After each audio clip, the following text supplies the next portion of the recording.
Just a short boat ride from the eastern tip of Virgin Gorda lies the private island oasis, Necker Island. Necker is home to global entrepreneur, adventurer and founder of Virgin Group, my friend and fellow knight, Sir Richard Branson. He's invited me to join him for a bit of tennis. Soon after, we knights got on the court, and it was rackets at 20 paces. After tennis, Sir Richard invited me to his beautiful Elders Temple for an exclusive one-on-one conversation. So I was in the bar at the Great House, and on the wall was a lovely letter from the gentleman who owned this island and sold it for £1,500. I think it's 1957. Yeah. So he sold it for £1,500. He bought it for $250, and he's writing to his mum saying, "What a wonderful return over 8 years." Yeah. And I'm thinking, well, there's Louis XIII cognacs here was worth more than the £1,500. So I'm not asking you what you bought this for, but what a vision when you came on to the island, and then what were you thinking? What were you dreaming to come up to where we are now? Well, it was a love story, basically. I was chasing a lady called Joan, and she was in New York with her boyfriend, and I arrived in New York, and somebody said, "Did you name Virgin after the Virgin Islands?" And I said, I'd never seen the Virgin Islands. So we pulled out a map, we saw where they were. And then I rang an estate agent. I was in my 20s, so didn't have a lot of money, but I pretended I wanted to buy an island. And they responded exactly as I hoped. They said they'd send me 2 tickets. They'd lay on a house and they'd lay on a helicopter and come and look for islands in the Virgin Islands. And so somehow I persuaded her to come with me. And we came down for the weekend, and we were above this little jewel of an island in the helicopter. And I looked at her and thought, right, she's the mother of my children. Looked at the island, this is where we're going to live. And we went back, and I said, how much do you want for it? And I will tell you the price. They said 6 million. So I thought I might be able to borrow and scrape together $100,000, but I offered 80,000, which I thought was a safer bet. And so they took the helicopter away, they took the house away. We hitchhiked back to the airport, no red carpet.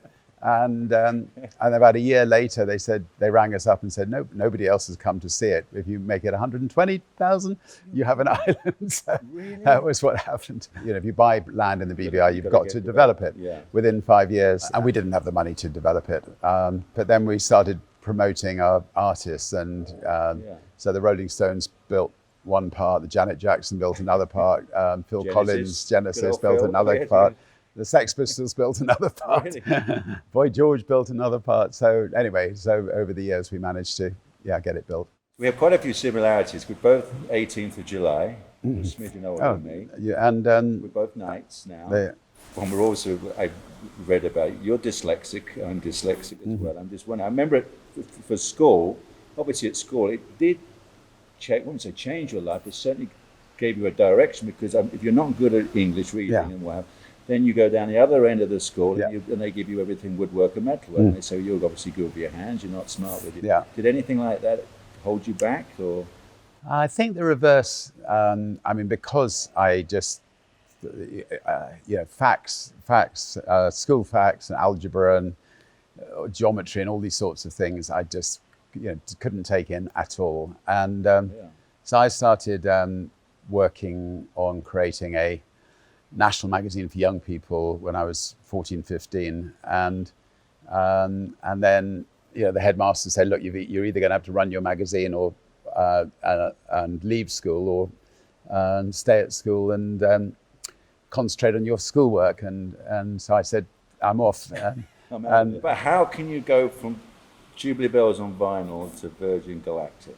It's a 40-year span, isn't it? Yeah, I think the first question is, how could one go from Tubular Bells to running an airline? And I was just fed up traveling on other people's airlines, and thought that wouldn't it be fun to create the kind of airline that we'd like to fly on?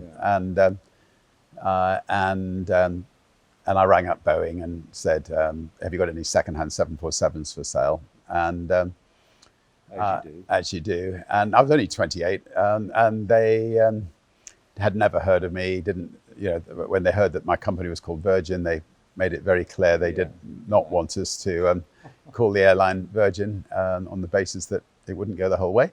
But anyway, they came along and saw me, and we got a second-hand 747, and people loved it. We had lots of different things that no other airlines had. And that was 35 years ago. And launched with one plane? We launched with one plane, yeah. Over the years, Virgin Atlantic has grown and really been the sort of flagship for Virgin.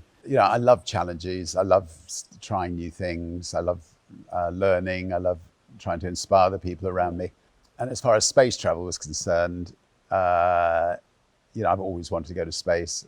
I waited, and it soon became very apparent that NASA have no interest in sending you or me to space. So we thought, 15 years ago, let's create a spaceship company and build spaceships and motherships and rockets, and it's been fun, it's been tearful, but we've had the last few months incredible success and a successful float in the New York Stock Exchange, and next year should be a very, very exciting year. There's going to be 8 seconds on Virgin Galactic's flight that you're definitely going to be holding on to your... You'll go weightless, will we? No, 8 seconds where... you could definitely go weightless, but 8 seconds where you go from 0 to 3,500 miles an hour in 8 seconds. In 8 seconds. That's launch, and boom. That's... you calculated the G's on that. That's... Actually, it's not too bad, strangely. It's about 4.5, so you can manage. That's smooth. It's like taking a fast corner. So although he signed up to go to space, I think there's a little bit of nervousness there. No kidding. Sir Richard, great. Thank you very much for your Nick. time. Perfect. Thank you again for the invitation. What a fabulous spot. Yeah. And good luck with all your ventures. And likewise. And I will think about going